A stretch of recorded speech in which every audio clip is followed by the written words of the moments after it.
What is going on, ladies and gentlemen? Welcome back to the stream, and today it is Game 7. Game 7 of the American League Championship Series. We were unable to close out the Tampa Bay Rays in Game 6, so I'm going to have to take care of business here in Game 7. And let me tell you, folks, we got a good one on tap today. So hang in there, and let's get rolling. So on the bump for us is going to be our midseason acquisition, Reed Detmers. He pitched really well for us after we acquired him at the trade deadline this year, and you see he's kept up those good performances this postseason. In 2 starts, he's gone 11 innings with a pristine ERA of 1.64. And starting off against him is going to be Oselvis Basabe, the right-handed leadoff guy, and away we go. So now later in the at-bat, we got a 3-2 count. Detmer's going to rock and fire, and it's going to be a slow roller to Bobby Witt at third base, and that is going to be out number 1. Good start to the game for Detmers. Now later in the inning, facing Edward Julian, runner on first base, hits him with a slider on the outside corner, and we are out of the first inning with no damage done, and we head to the sticks. Today on the mound, we're going to be facing Lucas Giolito. Got a pretty nasty changeup, a good arsenal overall. Pretty good season for him. You see the ERA in the postseason, not too bad at a 3.57. Hopefully we can jump on him early and build some momentum and go from there. So leading off against him is going to be Nick Gordon. He has himself a 3-2 count, and that is a fastball, and you got to be swinging a bat, meat. Oh, he thought it was a ball 4, and instead it was strike 3. Now Dylan Carlson, I talked about that changeup just a second ago. Nasty in the dirt for strikeout and out number 2. And now facing Gleyber Torres with Cedric Mullins on first base. And Mullins going to be in motion here. Can he get there? Yes, he can. And now we got a runner in scoring position with 2 outs, and Torres has a 2-0 count.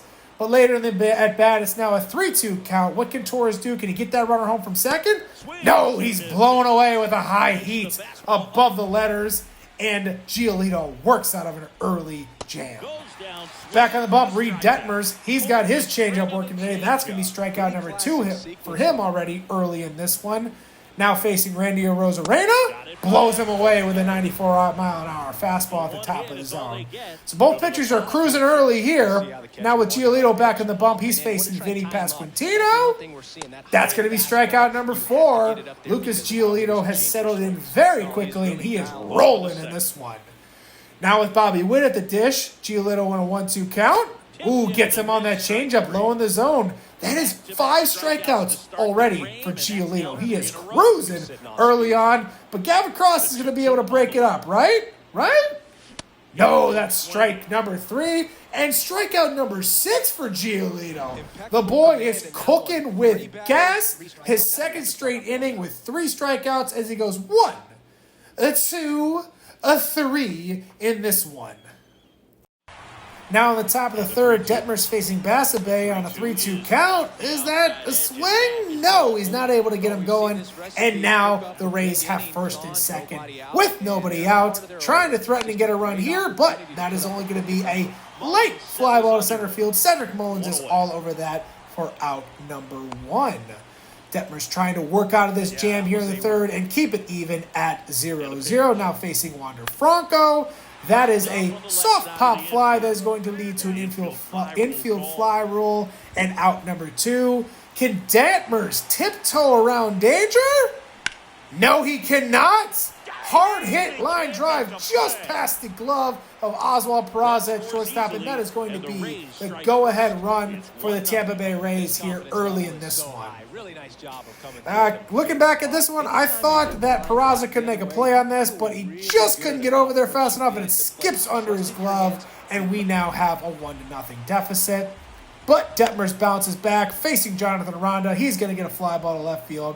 Nick Gordon is all over that to keep the deficit at 1. But not before Edward Julian is able to give himself a little line drive through the 5.5 hole and give the Rays an early 1-0 lead. Now for Kansas City, Drew Romo. Now back here in the bottom of the third, Drew Romo at the dish is finally able to break up this strikeout streak as he gets a soft ground ball to third base. Well, Giolito still got that strikeout pitch working, though, because now facing Oswald Peraza, That is going to be strike 3 on the inside corner. Painting the black for strikeout number 7. Now Detmer's back on the mound facing Carson Williams. He's going to blow him away there for out number 1. Detmer's with his 4th strikeout, doing his best to try to match the pristine outing from Lucas Giolito. Now facing the former Royal, Salvador Perez goes down swinging at some high cheese for strikeout number 5 for Detmer's.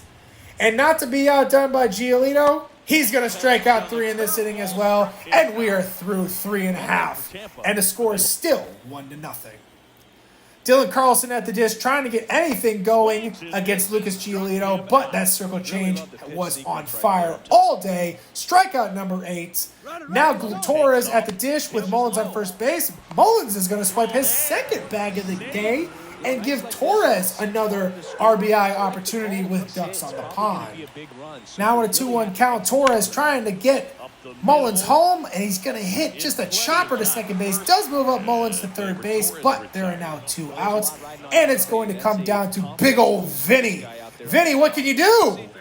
Just go down looking. Come on, mate. You got to swing the bat. And the Royals are going to go down without a run again in this inning as Lucas Giolito hops off the mound, fired up. Now with Detmer's back out there facing Basabe. Basabe sneaks one up the middle. Is he going to beat it out? He does. And that is going to be a leadoff single for the Rays as they try to get another run in the 5th inning here. Peraza, Platinum Shield defender out there at shortstop, but not having the greatest day defensively. Tries to get to this one, but gets there a little slow. Not enough arm strength to get Basabe at first base. And now the Rays are trying to get going. Now with the hit and run live, Rojas pops the ball up to where Torres was, but because he had to go cover second base, he is out of position. And the runner at first base has now moved up to third. They do shoot down Rojas at second to get the first out of the inning. But the Rays have a runner on third base in less than 2 outs. And their best hitter at the plate, Wander Franco. We're not going to mess around with him. We're going to send him to first base, try to set up that double play ball, and give us a chance to get out of this one. In addition to that, we are going to be going to the pen. Detmers is going to be coming on out. And coming on in is going to be the flame-throwing lefty, Asa Lacy. One of our top relievers this season. Going to lean on him, trying to get out of this jam we have created for ourselves. And he's got the lefty on the mound. But Julian is able to drive the ball into right field. That is going to be deep enough to score Basabe from third. And the Rays are going to take a 2-0 lead here in the 5th inning. Tough break. Thought Lacy would be able to get him out there, but he wasn't able to. But he's able to follow up with a nice slide piece off the edge of the plate to keep the deficit at 2-0. Oh, man, we got to get those sticks going. What can Bobby Witt do facing Lucas Giolito? No, not much of anything, as he's just keeping the bat on his shoulder as well. That's going to be another strikeout for Giolito. Now facing Cross. Cross can't hit anything with that changeup either. And Giolito with 11 strikeouts already and trying to finish off Drew Romo. Gets him on the changeup, and that is 12 strikeouts through 5 innings from Lucas Giolito. Number 76. So now in the bullpen, we're going to be turning to Hayden Younger. We need a righty out of the pen in this situation, and we're going to bring in the flamethrower with the pristine 1.42 ERA.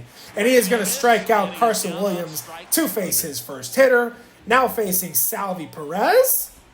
Gets him on a nice little slider low and away. That's 2 up and 2 down. What can he do for an encore? Well, he's facing Randy Arozarena, and he blows him away with the 97-mile-an-hour cheese. And he gets the Royals back to the dish. Coming up next inning, we've got Oswald Peraza, Nick Gordon, and finally Dylan Carlson. Can we do some damage and get the Royals on the board? Well, let's find out.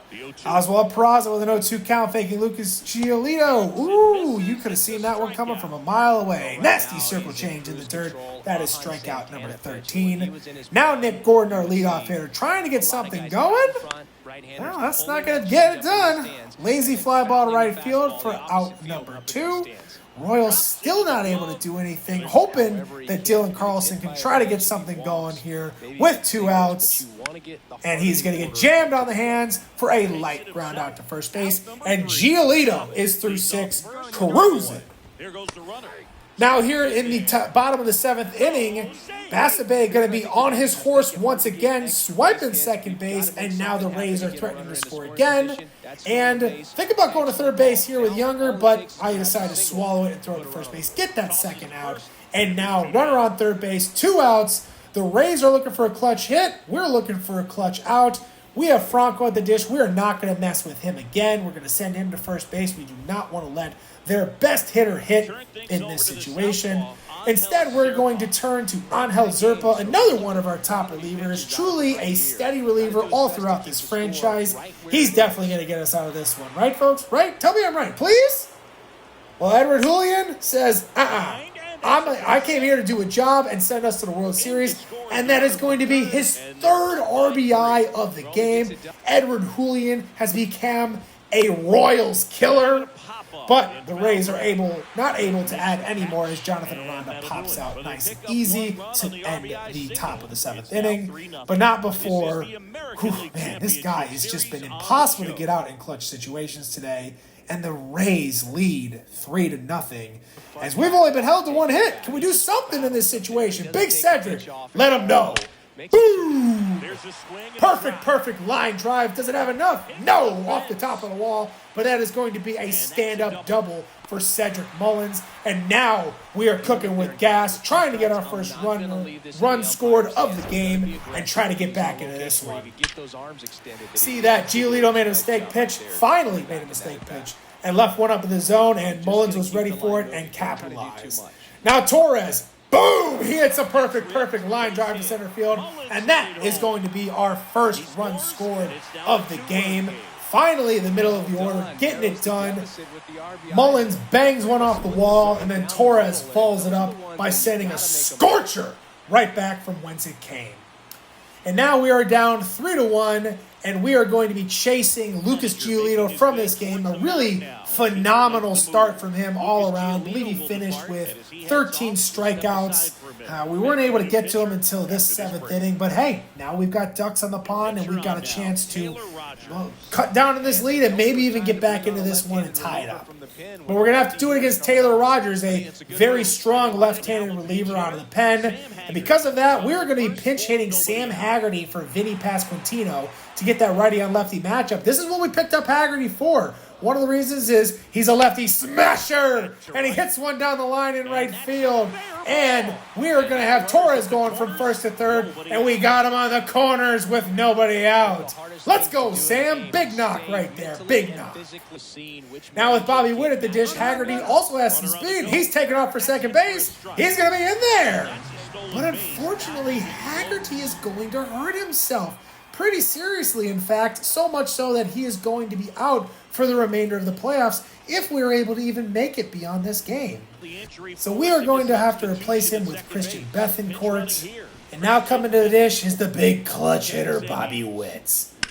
Boom! He laces one down the right field line. That's going to score 2. And we are tied at 3 here late in this Game 7 action. Bobby Witt coming through in the clutch once again. And the bench is fired up. We are back to a new ball game here, ladies and gentlemen. And we are still threatening. And with that, we are going to be pinch hitting Matt McLain for Gavin Cross. Keep getting that righty-on-lefty matchup. What can McLain do for us?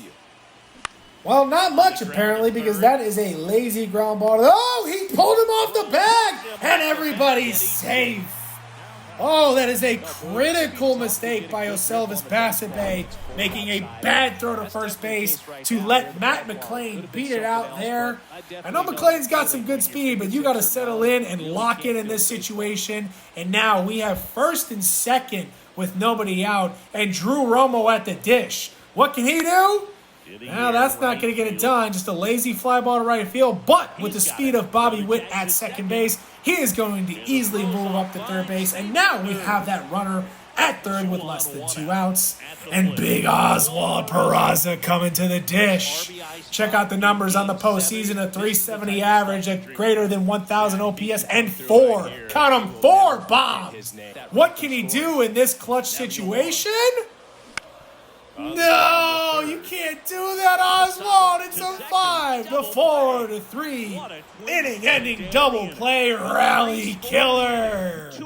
But not before Bobby Witt is able to tie this one up all at 3, and we are through 7 with a new ball game on tap. Ladies and gentlemen, we've got a good one brewing here in Kansas City. Who is going to be taking home this Game 7 to represent the AL in the World Series? So we are going to be making a pitching change. We are going to be bringing in Ryan Stanek. We're not messing around. We're going to the big guns out of the pen. We want no more runners to score from Tampa Bay. And now here with 2 outs facing Randy Arozarena, that is going to be a light ground ball, and Bobby Witt is all over that. And Stanek is able to go 3 up and 3 down there.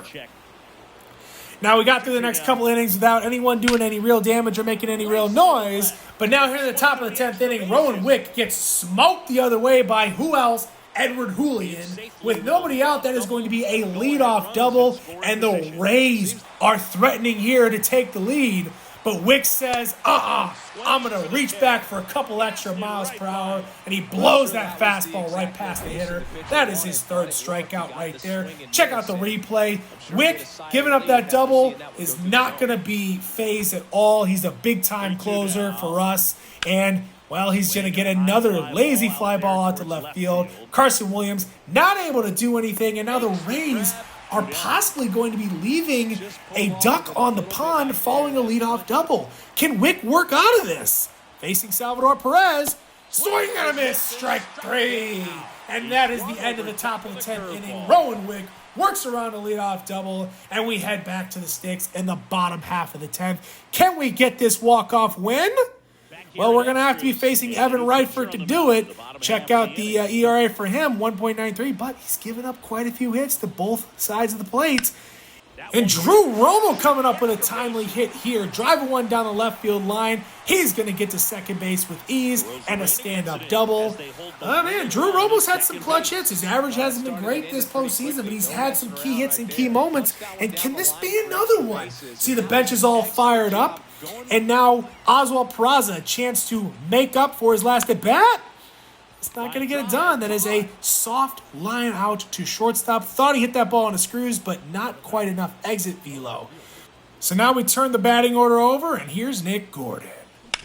Boom! Can he get it up the middle? It's past the shortstop! Romo coming around third base! Is he going to get there? He is! It's a walk-off victory for the Kansas City Royals! And they are going to the World Series! Nick Gordon plays hero in the 10th inning! Woo, baby! Nick Gordon with the seeing eye single puts the Royals back on the American League mountaintop as they return to their first World Series since 2015. They are your 2026 American League champions. Woo! What a game, ladies and gentlemen. We were down by 3 runs until that 7th inning. Everybody got some clutch hits. Bobby Witt stepping up again as the superstar he is. And then some of the other guys stepping up big late in that game. Drew Romo with a big double. And then Nick Gordon sending us to the World Series. Whew, man, I'm out of breath. That was a fun game. I want to thank y'all so much for tuning in. I am hype as hell to make the World Series, ladies and gentlemen. But in the meantime, between time, I hope y'all have a wonderful rest of your day, and I'm gone. Deuces!